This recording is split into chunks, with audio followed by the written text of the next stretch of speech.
Farmers markets are really important because they allow local producers to sell into the local marketplace, and that's absolutely critical to making the local economy work. Whenever you're buying in a grocery store, you're buying from somewhere else, because they all buy from big suppliers, and all the big suppliers are from somewhere away. Whether it's in California, Chile, or China, they're all sending the money out of the area, which means there's no multiplier effect coming back from the money. The local economy isn't benefiting at all. The kind of jobs that they claim they provide are the lowest end job they can possibly get. And so the local economy suffers because of that. It may not be very noticeable, but it's definitely the case. So that's the biggest reason for the society to want to have local available. But the biggest reason as a consumer you want to have local available is because it tastes way, way, way better.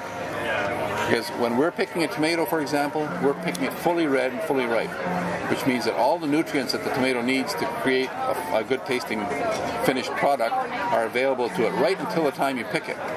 If you have to ship it, if you ship a red tomato, you'd be picking up the skins at the market location because all the juice will have fallen out in the track getting to there because they're so soft. So they pick them all green. When you pick them green, all the nutrients that they need to make a really tasty finished product aren't available.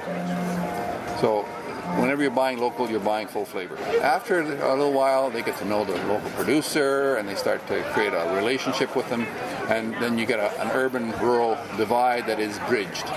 Because then the consumer starts to understand when and how and why their product comes into season at certain times of the year. They're dealing with a person that's producing it, so they get to find out how it's produced, how they grow it, what makes it tick, so to speak. And there's value in that because most people are very disconnected from where their food comes from.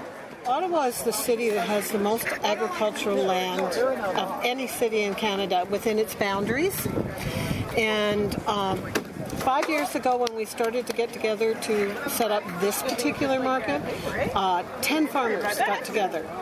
And they were basically the last of the 10 producers actually producing within the city, within this region. And so part of the thrust of this market is to encourage young people to go back into farming, because we're losing farmers faster than we're replacing them. And if you walk around here and you walk around Main Street Market, you're going to see that there are a lot of young farmers starting out, and that's what we're trying to encourage, is a sustainable food supply.